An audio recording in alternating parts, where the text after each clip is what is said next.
Hello students, good morning. मैं Manoj Kumar from Siddhant English classes. Once again all of you are welcomed and greeted in Siddhant English classes. आज मैं आपके लिए कुछ अलग हटकर लाया हूं। वह ग्रामर की जो सबसे बहुत इंपॉर्टेंट टॉपिक है जिसे कि क्लॉज कहा जाता है। हालांकि कमेंट बॉक्स में मुझे कुछ स्टूडेंट्स ने मुझसे कहा है, मुझसे इंसिस्ट किया है कि सर हमें क्लॉज के बारे में बताओगे। किसके बारे में? क्लॉज के बारे में। I am not talking about class. अब हम क्लॉज कह रहे हैं तो ये मत समझना कि बेटा हम क्लास की बात कर रहे हैं, क्लास जो कक्षा होती है उसकी बात नहीं कर रहे हैं। Okay, I am talking about clause.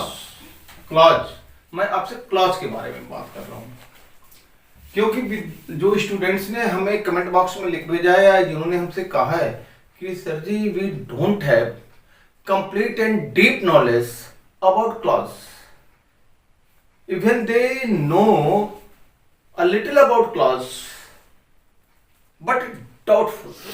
जानते तो हैं लेकिन दुविधा में कि ये क्लियर है कि नहीं।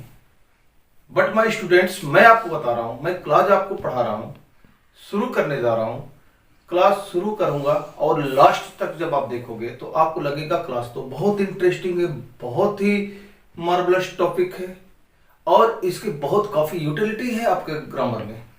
क्लास तो आप जानोगे ही, सेंटेंस फॉर्मेशन जानोगे और जब क्लास बेहतर जानोगे तो इसके पैसिव भी बेहतर समझ सकते हो। और फिर क्लास जो होता है वो काफी यूजफुल होता है जब आप कंपाउंड सेंटेंस के बारे में पढ़ते हो, जब आप कॉम्प्लेक्स सेंटेंस के बारे में पढ़ते हो। तो माय डियर स्टूडेंट्स, मैं आपको बता दूं, without having good knowledge, without having deep knowledge of clause, you can't clarify about compound sentence और अबाउट कॉम्प्लेक्स सेंटेंस। तो let's start clause. CLAUSE, CLAUSE, clause, जिसे कि हिंदी में उपवाक्य कहा जाता है। एक बार फिर से मैं कह रहा हूं कि क्लास को आप क्लास नहीं समझना sir, both are different. Class अलग चीज होती है, क्लॉज अलग चीज होती है। तो हम बात जो कर रहे हैं वो क्लॉज की बात कर रहे हैं, CLAUSE, क्लॉज, जिसे कि हिंदी में आप उपवाक्य कहते हो। एट फर्स्ट हम थोड़ा डेफिनेशन इसका देख लेते हैं कि डेफिनेशन में क्या इंफॉर्मेशन देता है। Definition says clause is an indifferent part of a sentence that contains at least two subject and two finite verb। Clause की जो डेफिनेशन हमें बताती है, जो परिभाषा बताती है, वह बताती है क्लॉज सेंटेंस का एक ऐसा इंडिफरेंट पार्ट होता है, एक ऐसा अभिन्न हिस्सा होता है जो कि कम से कम दो सब्जेक्ट कंटेन करता है, रखता है, जिसके पास दो सेंटेंस हो और दो फाइनाइट वर्ब हो। अब फाइनाइट वर्ब क्या होता है, फाइनाइट वर्ब के बारे में हम नेक्स्ट वीडियो में आपको काफी इंफॉर्मेशन देंगे। फाइनाइट वर्ब इन रियल होती क्या है। अभी आप फाइनाइट वर्ब के बारे में इतना ही जान लो, ऐसा वर्ब जो कि सब्जेक्ट के अकॉर्डिंग यूज किया जाता है उसे फाइनाइट वर्ब कहते हो। जैसे हमने कहा आई एम टीचिंग यू, मैं आपको पढ़ा रहा हूं। आई एम टीचिंग, यहां पर फाइनाइट वर्ब हुआ क्योंकि आई एम टीचिंग किसके अकॉर्डिंग यूज हुआ है, आई के अकॉर्डिंग। वहां पर आप इज टीचिंग नहीं कर सकते, तो ऐसे वर्ब को फाइनाइट वर्ब कहा जाता है। हालांकि फाइनाइट वर्ब के बारे में मैं आपको ब्रॉड नॉलेज दूंगा फाइनाइट और नॉन फाइनाइट वर्ब के वीडियो में।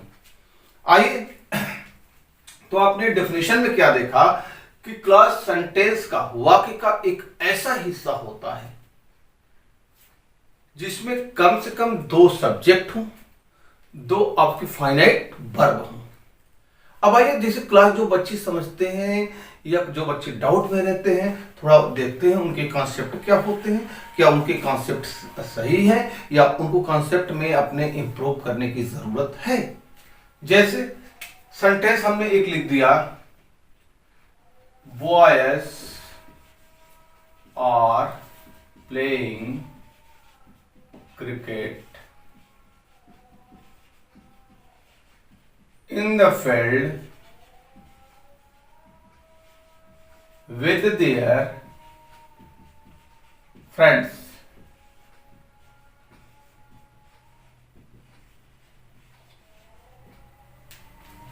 हमने सेंटेंस एक लिखा है, boys are playing cricket in the field with their friends.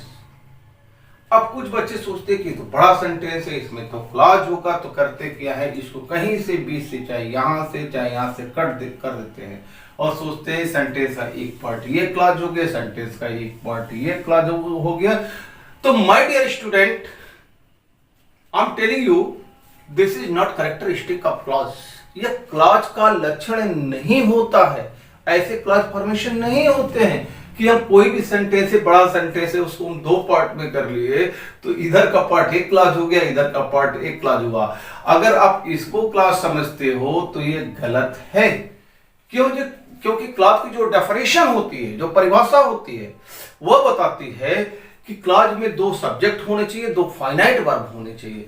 और इस सेंटेंस में, हालांकि सेंटेंस थोड़ा सा कई वर्ड का है, इसमें हमारा सब्जेक्ट सिर्फ एक है, बॉयज, और यहां पर फाइनाइट वर्ब है और प्लेइंग। तो इसको आप कभी भी जो है क्लॉज नहीं कहोगे। क्लॉज होने का मतलब होता है एटलीस्ट उसमें दो सब्जेक्ट हो, दो फाइनाइट वर्ब हो। जैसे एक एग्जांपल लिखकर हम थोड़ा सा बताते हैं, उसके बाद क्लॉज के बारे में डीप डिस्कशन हम करते हैं आपसे।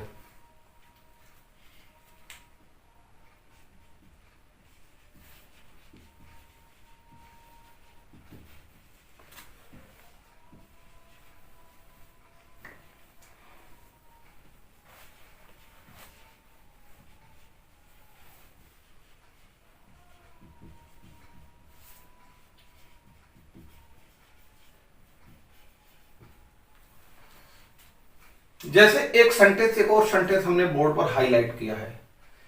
हमने कहा I am teaching you and you are listening me. हमने क्या लिखा बेटा? I am teaching you and you are listening me. मैं आपको पढ़ा रहा हूं और आप मुझे क्या कर रहे हो? आप मुझे सुन रहे हो। अब हम देखेंगे कि वास्तव में ये क्लॉज है कि नहीं है। तो मेरे प्यारे विद्यार्थी, इस सेंटेंस में देखते हो, सेंटेंस का एक पार्ट ये हो गया और एक पार्ट ए हो गया, दो पार्ट हुए। अब ये दो पार्ट कैसे हुए? बीच में जो आपका ए एंड डी लगा है, इसे कहते हैं कंजंक्शन। क्या कहते हैं? कंजंक्शन। कंजंक्शन के बारे में भी आपको डिटेल में बताया जाएगा। इसे कहते हैं कंजंक्शन। अब यहां पर दो छोटे छोटे सेंटेंस है। एक सेंटेंस है यू आर लिसनिंग मी, एक सेंटेंस है आई एम टीचिंग यू। इन दोनों सेंटेंस को कंजक्ट किया गया है, जोड़ा गया है एंड से। अब इसको हम क्लॉज कहेंगे कि नहीं कहेंगे, आइए इस पर हम देखते हैं कि क्लॉज ये होगा इन रियल या फिर नहीं होगा। अब इस सेंटेंस में देखते हो कि एक सब्जेक्ट हमने आई लिखा है, इसके लिए हमने फाइनाइट वर्ब एम टीचिंग लिख रखा है। और जो एंड से जुड़ा हुआ सेंटेंस का जो दूसरा पार्ट है, इसमें सब्जेक्ट यू है। इसका जो फाइनाइट वर्ब है और लिसनिंग है, फाइनाइट। यानी हमने देखा कि इस सेंटेंस में हमारे पास दो सब्जेक्ट है, हमारे पास दो फाइनाइट वर्ब है। एक सब्जेक्ट आई, इसके लिए finite verb I am teaching, एक सब्जेक्ट यू, इसके लिए फाइनाइट वर्ब और लिसनिंग। यानी इस सेंटेंस में we have two subjects and two finite verb. इस सेंटेंस में हमारे पास दो सब्जेक्ट है, दो फाइनाइट वर्ब है। इसका मतलब इस सेंटेंस का एक पार्ट ये क्लॉज हो जाएगा, सेंटेंस का एक पार्ट एक क्लॉज हो जाएगा। यानी ये जो है सेंटेंस का यहां से जो स्टार्ट होता है यू आर लिसनिंग, ये सेंटेंस का एक हिस्सा हो गया, तो एक क्लॉज ये होता है और एक क्लॉज ये हो गया। तो ऐसे सेंटेंस को हम कहेंगे बेटा क्लॉज बेस्ड सेंटेंस। यानी सेंटेंस एक है, सेंटेंस के दो हिस्से हुए तो एक क्लॉज ये हुआ और एक क्लॉज ए हुआ। Is that okay? हमें लगता है क्लॉज के बारे में इनिशियल इंफॉर्मेशन आपको मिल रही होगी, कुछ कॉन्सेप्ट क्लियर हो रहा होगा। अब आइए, क्लॉज कितने प्रकार के होते हैं, क्लॉज के काइंड्स कितने होते हैं, क्लॉज का कैसे फॉर्मेशन होता है, कैसे सेंटेंस को हम कौन सा क्लॉज कहेंगे और किस प्रकार के सेंटेंस को देखकर हम डिसाइड करेंगे यह कौन सा क्लॉज है। आइए हम उसके बारे में देखते हैं। अभी आपने देखा बेटा क्लॉज क्या होता है, हमने बताया क्लॉज सेंटेंस का इंडिफरेंट पार्ट होता है। जिसके पास एटलीस्ट क्लॉज, हम उसी सेंटेंस को क्लॉज बेस्ड सेंटेंस कहेंगे जिस सेंटेंस में एटलीस्ट हमारे पास टू सब्जेक्ट हो, टू फाइनाइट वर्ब हो, दो सब्जेक्ट होना चाहिए, दो फाइनाइट वर्ब होना चाहिए, तभी वह क्लॉज बेस्ड सेंटेंस होगा। अब आइए हम देखते हैं कि क्लॉज के काइंड्स कितने होते हैं, कौन कौन से क्लॉज होते हैं, क्या फॉर्मेशन होता है। अब देखिए काइंड्स ऑफ क्लॉज में हमने लिखा clause has three kinds. Clause कितने प्रकार के होते हैं? तीन प्रकार के होते हैं। First is principal clause. पहला जो क्लॉज होता है उसे प्रिंसिपल क्लॉज कहते हैं, इसे मेन क्लॉज भी कहा जाता है। अगर इसे हिंदी में हम बात करें तो इसे कहा जाता है मुख्य उपवाक्य। क्या कहा जाता है? मुख्य उपवाक्य। यानी पहला जो क्लॉज है वह प्रिंसिपल क्लॉज है, जिसे कि मेन क्लॉज भी कहा जाता है। इसे हिंदी में मुख्य उपवाक्य कहा जाता है। दूसरा जो क्लॉज होता है बेटा वह होता है सबऑर्डिनेट क्लॉज। कौन सा क्लॉज होता है?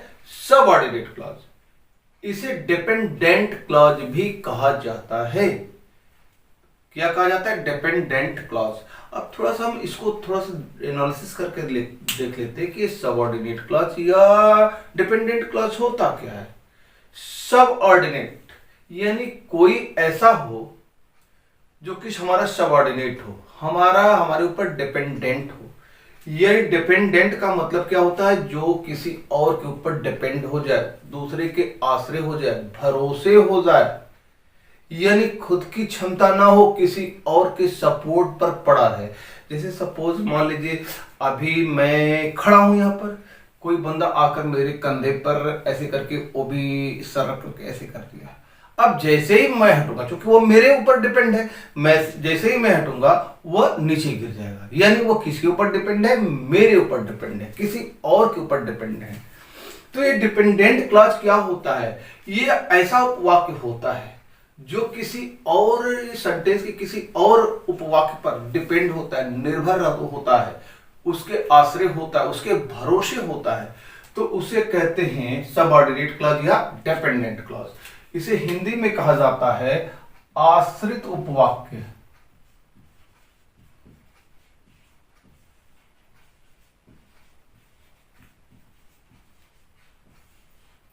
क्या कहा जाता है? आश्रित उपवाक्य।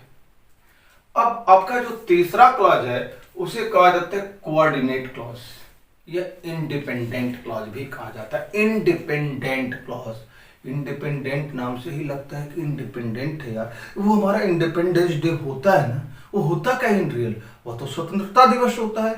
यानी ये जो उपवाक्य होगा वह इंडिपेंडेंट होगा, स्वतंत्र होगा, किसी के ऊपर डिपेंड नहीं रहने वाला है।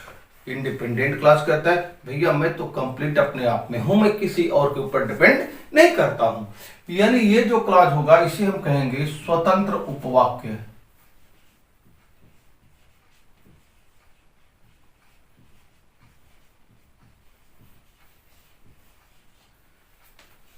कौन सा उपवाक्य? स्वतंत्र उपवाक्य। यानी क्लॉज आपने देखा, क्लॉज है थ्री काइंड। पहला है प्रिंसिपल क्लॉज और मेन क्लॉज, दूसरा आपका है सबऑर्डिनेट क्लॉज और dependent clause, and third is coordinate clause और इंडिपेंडेंट क्लॉज। अब आइए थोड़ा सा इसको हम क्लियरिफाई करते हैं कि ये प्रिंसिपल क्लॉज क्या होते हैं, कोऑर्डिनेट क्लॉज क्या होते हैं, सबऑर्डिनेट क्लॉज क्या होते हैं, फिर उसके बारे में डिटेल से हम पढ़ते जाएंगे। जैसे एक सेंटेंस हम लिखने जा रहे हैं।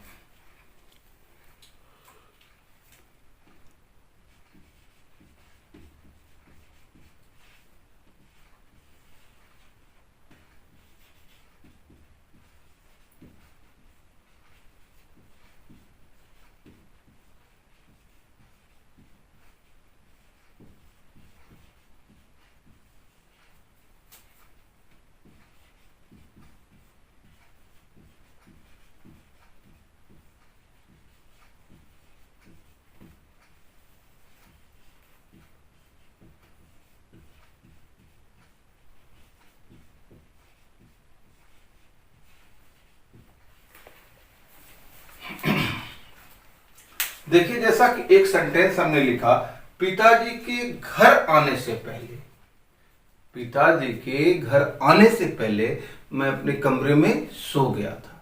ये बेहद ऑर्डिनरी सेंटेंस है। इस सेंटेंस को मैंने इसलिए लिखा क्योंकि ऐसे सेंटेंस मोस्टली स्टूडेंट जो होते हैं वो पास्ट परफेक्ट में पढ़ रहे होते हैं, उसमें क्लॉज होता है। हालांकि क्लॉज बहुत सारे होते हैं। अभी मैं ऐसे इसीलिए ऐसे एग्जाम्पल को लिया हूँ जो एग्जाम्पल आपको आसानी से समझ में आवे। हम देखते हैं कि इसमें क्लॉज फॉर्मेशन कैसे होते हैं। हमने कहा पिताजी के घर आने से पहले मैं अपने कमरे में सो गया था। इस सेंटेंस में आप देखते हो बीच में एक टर्म आया है पहले, पहले जिसे कि इंग्लिश में आप कहते हो बिफोर। ये भी आपका एक कंजंक्शन होता है। इस कंजंक्शन से सेंटेंस के दो पार्ट ऐड हैं, दो पार्ट जुड़े हुए हैं। एक है मैं अपने कमरे में सो गया था और एक पार्ट हुआ पिताजी के घर आने से, दो पार्ट हुआ। अब हम देखेंगे कि ये क्लॉज बेस्ड सेंटेंस है, क्योंकि कंजंक्शन से जुड़ा हुआ है तो क्लॉज बेस्ड तो है। अब हम देखेंगे इसमें कौन से क्लॉज हैं, कैसे हम पहचानेंगे कि यह हमारा प्रिंसिपल क्लॉज है, या हमारा सबऑर्डिनेट क्लॉज है, या हमारा कोऑर्डिनेट क्लॉज है। अब आइए, जैसे सेंटेंस के दो पार्ट हुए, हमने बताया प्रिंसिपल क्लॉज का मतलब क्या हुआ। प्रिंसिपल क्लॉज का मतलब हुआ जो मेन, जो कि मुखिया हो। जैसे बेटा घर में होता क्या है कि आप देखते हो कि घर में अगर मान लीजिए आप बिजनेसमैन हो या आप कोई टेक्निकल काम करते हो, बिजनेसमैन हो तो आप मेन रहते हो। अगर आपके यहाँ कोई वर्कर हो गया तो वह आपके ऊपर डिपेंड रहता है, आप उसको सैलरी देते हो, यानी वह आपके जैसा आप कहते हो वैसा फॉलो करता है। या घर के रिश्ता मेंबर्स होते हैं, या अगर कोई मेंशन होता है वह लेबर इसलिए रखता है कि लेबर उसको क्या करता है, सपोर्ट करता है। वो कहीं ना कहीं मेंशन के ऊपर, मेन मिस्त्री के ऊपर वो डिपेंड रहता है। अब आइए दो सेंटेंस के, इस सेंटेंस के दो पार्ट हुए। अब हम देखेंगे इसमें कौन कौन से क्लॉज हैं। मान लीजिए किसी ने आपसे पूछा सर जी हुआ क्या था, क्या हुआ था, तो आपने सिर्फ इसको बताया। आपने कहा मैं अपने कमरे में सो गया था। आपने क्या बोला, किसी ने पूछा क्या हुआ था तो आपने बोला मैं अपने कमरे में सो गया था। अगर आपने लड़के से बोला, जिस बंदे से पूछा कि क्या हुआ, अगर उस आपने बताया कि मैं अपने कमरे में सो गया था, तो मैं समझता हूं वह आपकी बात को समझ जाएगा कि सर जी कमरे में सो गए थे। यानी यह सेंटेंस जो है कंप्लीट सेंस देता है, पूरा का पूरा सेंस देता है। ये स्टेटमेंट दूसरे के सामने आप कहते हो तो ही और she can easily understand what you are saying, क्या कह क्या रहे हो, वो आपकी बात को समझ जाता है। यानी ये जो होता है ये प्रिंसिपल क्लॉज हो जाता है, क्योंकि ये कंप्लीट सेंस देता है। या इसे आप क्या कहते हो, मेन क्लॉज कहते हो।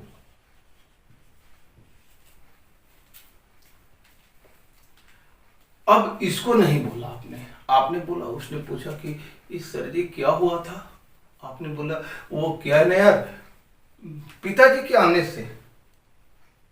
सर जी क्या कह रहे हैं, क्या हुआ क्या था, तो आपने क्या बोला, पिताजी के आने से। क्या वो आपकी बात समझ सकता है? डेफिनेटली। जो आप कह रहे हो वो समझ नहीं पा रहा है कि सर जी कहना क्या चाहते हैं। आपने तो सिर्फ इतना ही कहा, पिताजी के आने से, तो वह आपकी बात समझ नहीं पा रहा है।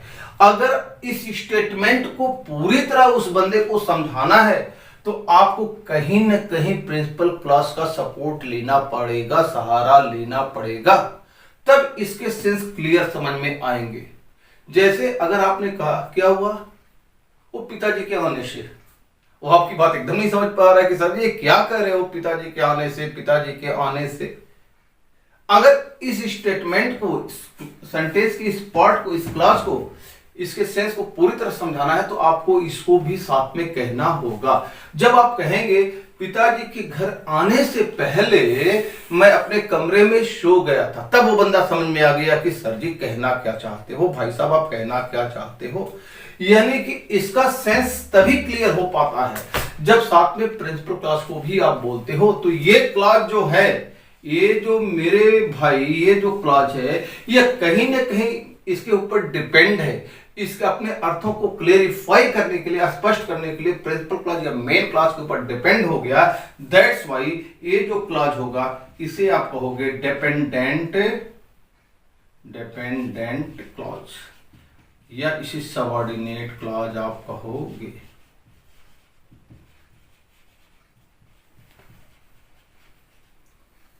तो मैं क्या मैं बता रहा था कि ये प्रिंसिपल क्लॉज सबऑर्डिनेट क्लॉज पहले क्या होता है। प्रिंसिपल क्लॉज बेटा कंप्लीट सेंस रखता है, वो किसी दूसरे के ऊपर डिपेंड नहीं करता उसके ऊपर, बल्कि कोई डिपेंड होता है। तो प्रिंसिपल क्लॉज या मेन क्लॉज हो गया।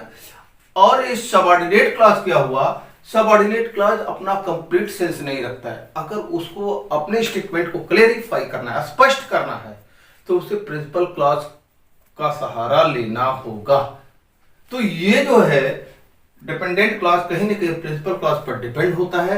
दैट्स वाई इसे हम डिपेंडेंट क्लॉज कहेंगे, इसे हम सबऑर्डिनेट क्लॉज कहेंगे। अब हम इसके बारे में डिटेल से पढ़ेंगे। अभी हमने आपको बताया कि प्रिंसिपल क्लॉज क्या होती है, डिपेंडेंट क्लॉज क्या होती है। अब आइए थोड़ा कोऑर्डिनेट क्लॉज को भी समझ लेते हैं। अब आइए बेटा principal clause, subordinate clause, I hope कि आपको समझ में आया होगा कि इन रियल ये होता क्या है। अब आइए हम बात करते हैं कोऑर्डिनेट क्लॉज क्या होता है। पहली बात तो यह ध्यान में रखिएगा कि कोऑर्डिनेट क्लॉज में हमेशा दो इंडिपेंडेंट क्लॉज होते हैं, टू इंडिपेंडेंट क्लॉज होते हैं, यानी दो स्वतंत्र उपवाक्य होते हैं। अब ये स्वतंत्र उपवाक्य होने का क्या मायने होता है। स्वतंत्र उपवाक्य होने का मायने कि उस सेंटेंस की दो पार्ट हो, दो छोटे छोटे सेंटेंस हो जो कि क्लॉज हो, बट दोनों में से कोई किसी के ऊपर डिपेंड नहीं करे। पहला अपने में आजाद हो, दूसरा अपने में आजाद हो, दोनों स्वतंत्र हो, तो ऐसे क्लॉज को कहते हैं कोऑर्डिनेट क्लॉज। जैसे हमने एग्जांपल एक लिखा है, मैंने उसे सहारा दिया। मैंने उसे क्या किया, मैंने उसे सहारा दिया, लेकिन उसने मुझे धोखा दिया।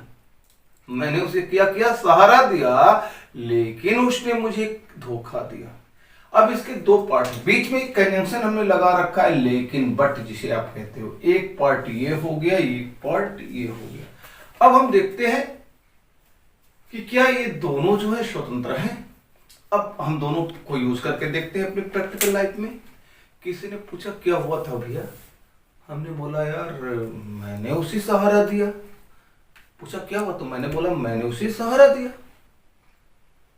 तो शायद वो बंदा आपकी बात समझ जाएगा कि भाई साहब ने सहारा दिया, यानी ये कंप्लीट सेंस देता है, स्वतंत्र सेंस देता है, डिपेंड नहीं हो दूसरे पार्ट पर। अब इसको ना बोलकर हमने इसको बोला। पूछा क्या हुआ, मैंने कहा यार उसने मुझे धोखा दिया। क्या बोला, उसने मुझे धोखा दिया। तो भी हमारी बात को समझ सकता है। यानी हमने देखा कि ये जो है अपने अर्थ को क्लेरिफाई करने के लिए इस पार्ट पर डिपेंडेंट नहीं है, निर्भर नहीं है, यानी ये स्वतंत्र है। तो ये क्या हो जाएगा, इंडिपेंडेंट क्लॉज।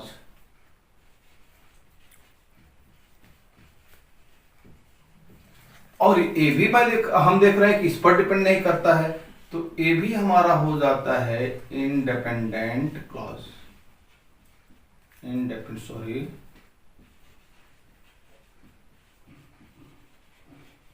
क्लॉज यानी इसमें कितने क्लॉज हुए, कोऑर्डिनेट क्लॉज में 2 क्लॉज हुए। और दोनों कैसे क्लॉज हुए, दोनों इंडिपेंडेंट हैं।